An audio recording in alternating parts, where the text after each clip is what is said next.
Sa isang lumalaking lungsod, libo-libong tao ang bumabiyahe araw-araw. Ang MRT, LRT at ferry ay hindi lang bahagi ng kanilang transportasyon, kundi bahagi na rin ng kanilang buhay. Ngunit higit pa sa biyahe, ito rin ay nag-uugnay sa mga sentro ng negosyo, aliwan at kultura ng lungsod. Samahan ninyo kami sa isang paglalakbay sa mga tren, ferry at mga lugar na nagiging bahagi ng araw-araw nating paggalaw. Ang Metro Rail Transit o MRT ay isa sa pangunahing sasakyang ginagamit ng mga manggagawa, estudyante at iba pang commuters sa lungsod. Sa kabila ng pagiging abala at puno, ito ang pinakamabilis opsyon para sa marami. Magsisimula tayo sa MRT Taft Station, ang unang istasyon ng MRT Line 3. Mula rito, sasakay tayo ng tren patungo sa Mall of Asia, isa sa pinakamalaking shopping mall sa buong bansa. Dito sa MOA, matatagpuan ang malalawak na shopping areas, entertainment hubs at isang tanawin ng Manila Bay na perpekto para sa pampamilyang pamasyal. Ngunit hindi tayo magtatagal dahil marami pa tayong pupuntahan. Isa sa pinakamasasayang bahagi ng pagsakay sa MRT ay ang pagiging malapit nito sa malalaking shopping at business districts.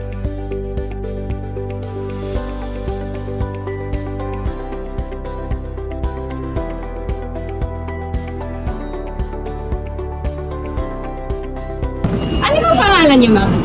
Yolanda Tundala. Ilan taon na po kayo? 52. Ano pong trabaho niyo, ma'am? Janitor yan. Gumagamit po ba kayo ng LRT or MRT as one of your transportation po? MRT, yes. Okay. Sa tingin niyo po ba, ilang taon na po kayo bumabiyahe gamit ng LRT or MRT? Halos magwawalong buwan. Okay. Mas effective po ba siya as a transportation compare sa jeep or tricycle? Oh, yes. Mas mabilis. Mabilis siya. Madali ka makakauwi. Sa tingin niyo po ba kung walang tren, ano pong sitwasyon ng transportation ngayon sa Pilipinas? Hassle kung walang tren. Yes. Kasi traffic, tapos ang malaking abala. Saka after sa tren, may aircon pa. Di ba?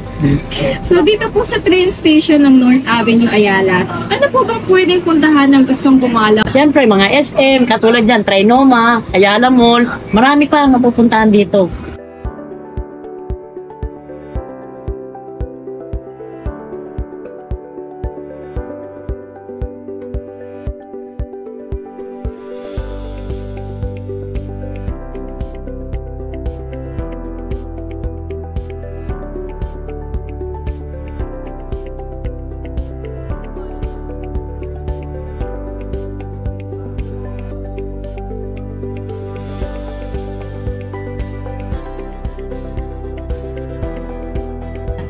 Ano pong name niyo, ma'am? Jazanayo. Para po sa inyo, ano pong mas effective na mode of transportation? Is it like the LRT po or the other transportation po? Like, For me po, mas madali po kasi sa train since station to station po babaan po, diba? And syempre, kung doon po mas mabilis yung biyahe kaysa po sa jeepney na sa kalsada, maingay, traffic, mainit, gano'n.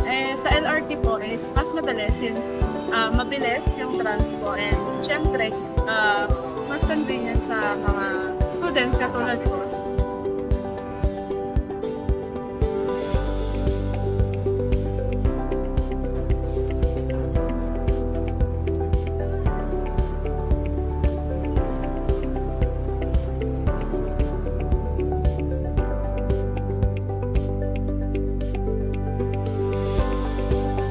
Sa ganitong oras, punong-puno ang bawat bagon ng tren.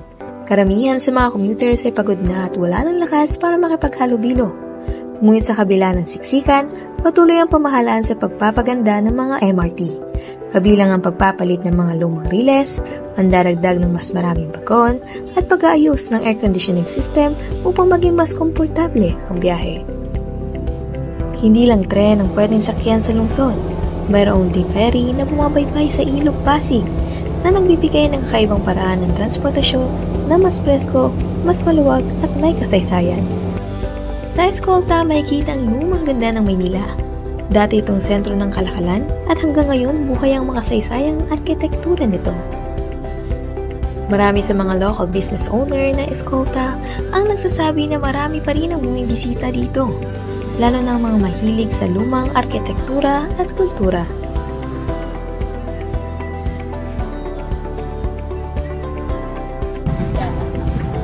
Ano po ang pangalan po? Dana. So, is this your first time po riding po? Ano pong masasabi nyo as a first timer na alam nyo yun, experience yung pagsakay sa ferry? So, ano pong masasabi nyo sa opinion nyo? Gano'n. Actually, maganda siya as transportation, lalo kung student ka sa PUP kasi may station doon sa may PUP. Pero kung in mode of transportation naman towards land and sea, mas maganda to kasi mas mabilis siya, mas convenient siya. Yun nga lang, medyo may amoy lang siya and what. Pero maganda siyang transportation. Ano pa masasabi niyo sa mga nakita niyo? Mga daanan niyo? Actually, madami ka naman talagang makikita pag nadaanan mo. Yung, like for example, yung PUP, yan, Jones Bridge, Chinatown. Kaya maganda rin, convenient din ito, lalo kapag sa passenger na gusto lang mag-travel and what. Kasi kapag baba mo ng Escolta is meron ng Jones Bridge, just connecting siya with Chinatown, tapos Divisoria, pag nilakad lang. Katulad noon, may convenient din siya as a student kasi may PUP din na. As in, sa loob mismo ng campus is may ferry. Mula sa Escolta, ang susunod na destinasyon ng ferry ay ang Binondo, ang pinakamatandang Chinatown sa buong mundo. Isa itong paboritong destinasyon ng mga gustong kumain ng masarap na Chinese food at mamili ng iba't ibang produkto.